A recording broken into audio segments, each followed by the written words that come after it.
Hey y'all, welcome back. It's Crystal back again for another weekly reading wrap up. Yet another week has come and gone. So let's talk about the books I got into for this past week. Thanks so much for stopping by, spending a little few minutes with me while I chat about books. I always appreciate it. So let's get going. All right. So, books that I finished. I did finish up Black Creek Crossing by Saul. Overall, really enjoyed it. It's got kind of a lot going on in this story, but the general gist is we've got this family that has moved into this house, and the house is near this area that they call Black Creek Crossing.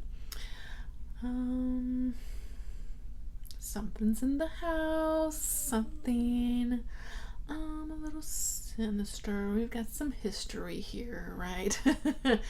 And it's got a good mix of that kind of almost ghost-like feeling with a bit of witchiness. And then we've also got like the girl that of the family that's moved in. She's like a teenager. And she's a bit of an outsider, doesn't have any friends, gets bullied from time to time.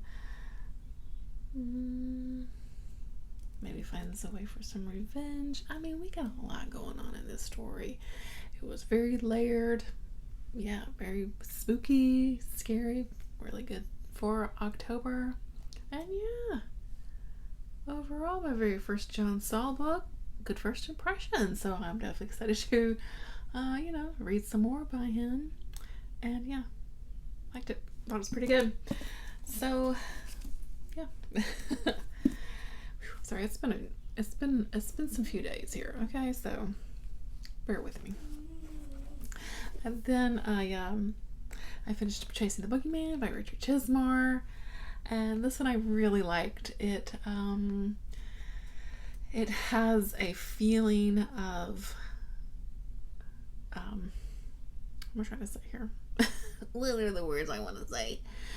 We've got a feeling of like memoir, kind of nonfiction type story with a true crime feel. Though all of the crime in this story is actually fictional. It's very, it's I guess we would call something meta in that way, because in this story there's a character named Richard Chizmar who lives in this town where there are some murders that have occurred supposedly by someone they call the Boogeyman. And so Richard Chizmar is a journalist and sort of investigating and trying to kind of figure things out. And so a lot of so it's also got a coming of age kind of feel, because we just get a lot of background about Richard Chizmar, his family, this town that he's living in, and from what best I can tell, that kind of stuff is stuff that he did pull from his own life. Like I said, the serial killer that's in here that's killing a bunch of folks is pure fiction, but this absolutely reads like a true crime nonfiction story. So it's just, I don't know, I really enjoyed the way that it was written, and it even has photographs of the area and like crime scene photos, things like that. So if you're into true crime, you would definitely dig the style of this, just because it feels very true crime. But then it also gives you those nice, like I said, coming of age feelings and almost memoir like backgrounded to the characters and everything, and the setting of this town. And yeah, it's a good mix of all of that, and I really enjoyed this one, so would highly recommend it. And I will say, for readathons, Black Creek Crossing I used for the Free Your Shelf-a-thon for a book with supernatural elements, and also for the Halloween horror movie readathon. Did I use this one for that one? Yes, I used a book about a haunted house, so double dipped for that one. I also double dipped for Chasing the Boogeyman for book that had black or orange on the cover. This has black and orange on the cover, so for Free Your Shelf-a-thon. And I also used this for Mothman prophecies featuring something that's unexplainable. You know, it's a murder mystery, so I used that for the Halloween horror movie Mania read it on also, so that was fun. I then finished up Hailey Piper's The Possession of Natalie Glasgow. As I'm working my way through her work, I think I got one more book of hers, and then I'll be caught up. Sad face. But yeah, I like this one too. I'm a Piper fan. That's fine. But this one, as the title suggests, we've got a girl named Natalie who is possessed by something, and Natalie, I forget how old she is. I'm gonna say 10-ish, give or take. I have forgotten, but it's just her and her mother in the house. The father had somewhat recently passed away, I think within like the past year or so, and something has happened with Natalie, and she's just not herself. During the day, she's almost comatose. She's not responsive, not doing anything. But at night, she sort of awakens and scares her poor mother to death. So her mom has brought in someone, because of course she's been going to doctors and all this stuff, and no one can really find anything. So she's brought in this woman who has dealt with this sort of thing in the past, and she's trying to figure out if like exorcism is needed, that kind of thing. And well, we unravel the story and see what has happened to dear Natalie. It's definitely a twist on the possession story. It's not very typical, and I enjoyed it. It's a short, quick, quick thing, and again, perfect for spooky season. And yeah, I really liked it. So, Possession of Natalie Glasgow by Hailey Piper. Solid recommend for me. Let's see what's next. Oh, I finished The Girl and the Ghost by Hanna Alkaf. Whoop. This is a middle grade story, and I ended up loving this story. We've got our main character here. What was her name? Soraya. How could I forget? Soraya. And in the very beginning of the book, her grandmother has passed away. Now, her grandmother may have been a witch. Maybe. And she also has this little ghost friend here, and it's called a peliset, and that is something within Malaysian folklore that has been brought into this story. And once her grandmother has passed away, she's basically sort of this. Soraya has basically inherited this ghost, this little creature from her grandmother. I guess it has to be kind of tied through family blood. And so we get into this about, what is this peliset? What is the family connection? And, we deal with Soraya, who is a bit, again, another bit of an outsider type of girl, but she's very smart, loves to read, and she is sent to a school, and, she gets very bullied, and so, just know that is in here, if you are having a middle grader read this. And, but she learns that her little ghost friend here, who she names Pink, does have powers, and maybe doesn't always use her powers for good. Maybe she kind of gets some revenge on Soraya's bullies. And one day Soraya meets another little girl who's new to school, and they become friends. And Pink gets a little jealous. There's way more to this story, of course, and oh gosh, I really, like I said, I loved it. I just absolutely loved it. I loved the diversity here. We definitely have a story that is set in Malaysia. Like I said, it's got ties in those Malaysian kind of some folk tales, and even the author, who, let me show you her picture here so you can see. Yeah, she's a Muslim woman, so that is in here as well. And I just really loved it. It's not really over the top scary or anything like that, but definitely has some spookiness to it. And of course, we're talking about a ghost friend, so that in itself is something strange. And oh man, I just loved it. If you're looking for some middle grade spookiness, I would definitely recommend this one. I really enjoyed it.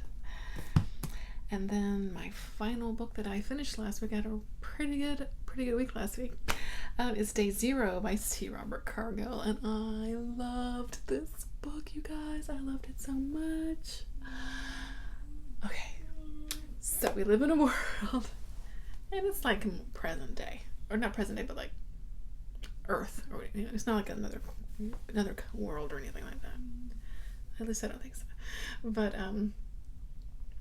so we live in a world where robots, AI, are a big part of our day to day. They work a lot of our, jobs. They build our buildings. They cook and clean for us as domestic, robots. They are nannies. They are very much part of our day to day. And so through the sort of evolution of them, there's this one robot named Isaiah, who one day has just asked to be freed, and because he doesn't want to be turned off just because he has been deemed obsolete. He's still alive, and awake and capable of just living out his days, right? So this really starts this faction of folks that are sort of pro-robot and people that are very anti-robot. And of course, some of the robots are very pro-robot, right? And then one day, things come to a head and violence ensues. And, well, perhaps that's the start of the end of the world. I don't know. We're talking Day Zero here, right? And so our main character here, we are with a family first. It's, a husband and wife and their young son, and their nanny robot named Pounce, who is about a 4-foot tall tiger. And he, is conflicted in a way because he enjoys being a nanny. He loves the little boy, Ezra, but he also is like, oh gosh, but I could be a free robot too. But then, like I said, shit hits the fan, and Pounce has decided that he is going to do everything that he can to save Ezra and get him to a safe area. So we follow. This really happens in the span of what feels like just a few days. There's lots of violence here, and between robots and humans, and yeah, I don't know, gosh, I don't know what it was about Pounce. I loved him so much. And yeah, oh my gosh, if you like a good, robot story, if you're into robots, definitely check it out. I loved it so much, and the audiobook is fantastic. So, I loved it. So I would highly recommend. That's all the things I finished. What am I in the middle of? I'm in the middle of reading Mr. Bobo's Another Halloween Tales by Ronald Kelly. I'm loving this so far. Also, I'm reading like a story a day. That's kind of how I am, going through some short stories. And these are, like it says, they're Halloween tales, and they are absolutely perfect for Halloween. Perfect. This is so fun. Really enjoying that. I have also started Dead Woman Scorned by Michael Clark. This is book 2 for the sort of Patience of a Dead Man story, and digging it so far. We're getting some history on her, dear Mildred from book 1, and that I'm enjoying. So I'm not too far into that one, but I am liking it. So that's kind of what I'm in the middle of right now. And I did get some haul, just a few things. I did make a quick little thrift store trip one day.